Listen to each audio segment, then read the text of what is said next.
All right, so one of the biggest opportunities I think a real estate agent has to grow their business is their sphere of influence. And I found very, very few people who really have quality advice around what to do with their sphere of influence. I see some agents who've kind of adopted the Brian Buffini strategy of pop buys, item of value, and some emails. There's a group of people that actually kind of execute that strategy really well, and they create a lot of referrals and opportunities from that. So we know that works. Most agents just don't do it, and they never really just give it enough time, attention, and focus to get it organized. Okay, so the strategy of how to communicate with your sphere of influence is pretty straightforward, right? It's not complicated. In another video that I've done, we talked about, the value of our service and how to define the value of our service, which could amplify a more empowering conversation, right? Some of the stuff that Brian Buffini talks about is really good. Some of the text message and video stuff that Tom's been talking about is excellent. So I don't want to touch those things because we already have. What I'd like to do is touch today, how do we expand our sphere of influence, right? How do we expand our sphere of influence? And this is where I run into a lot of opportunity that's completely missing. So I just want to touch this real quick. So for example, I see Jay here, and one of the ways to expand your community is to really look at what are your public topics and your passions. So for example, Jay, you shared, I've seen that you are a runner. Well, if I was into running and this was a passion of mine and this was something that I enjoyed doing, well, what if I joined a running club? What if I started, getting into running Facebook groups in the Bay Area? What if I started, looking for running coaches? What if I started really participating in the running community? And then I looked for running events. And then from the running events, I invited a bunch of my sphere and activated my other community into this topic called running. What would happen is all of a sudden, Jay, who's already just expressing his natural passion, would then now meet a bunch of new people with this common passion called running.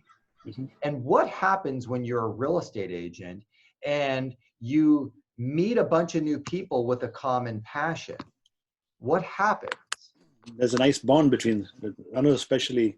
We are running 2-3 hours together, talk so much things, develop so much of friendship and tight network. Yes, and then next thing you know, you do business with one of them.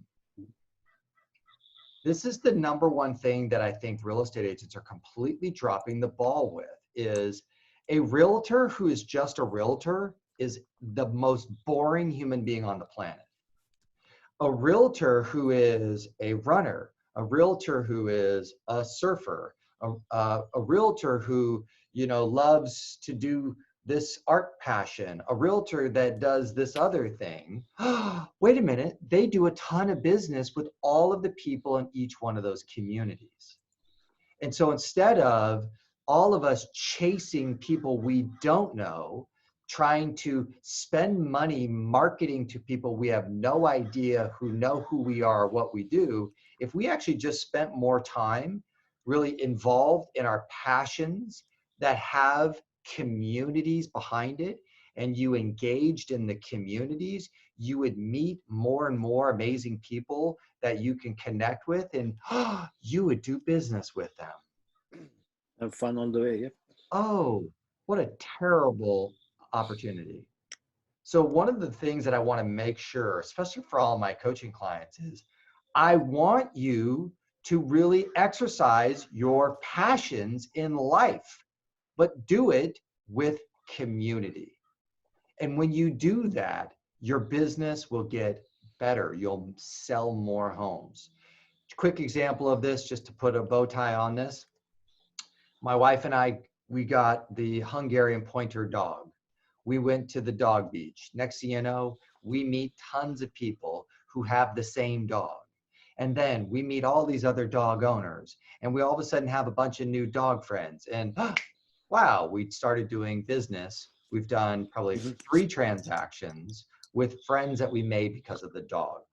Then we have 2 little kids. Then we meet a bunch of people that have kids.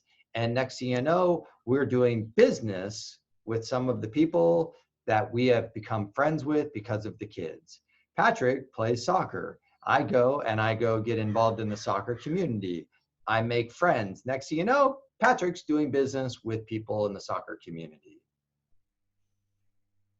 What should you, and so people are going, well, I need to make more contacts. Who should I call? Well, why don't you go down to the running shop and talk to 5 people, you know, about your favorite thing about running, and then mention that you're a realtor to 5 people and get 1 referral. Why do we need to have this cold calling session? Why can't you guys just go exercise your passion and expand your community, meet more amazing people that are like-minded, and do more business with great people like that? Which one sounds like a better strategy? Make a few more phone calls, or go talk to a bunch of amazing people that you can become long-term friends with? Bummer. It's a bummer. Let's go. Okay. I would love to have all of you as my friends, and we all had extraordinary lives and great businesses. And I think the fallacy is most people are like, I need to just do more marketing to all these people I don't know. And I need to make all these cold calls to a bunch of people I don't know. And they've never really figured out that you can have an extraordinary lifestyle and a great business with being a realtor. And this is a huge opportunity and a big problem. So please, let's start looking at how you can expand your communities through your passions.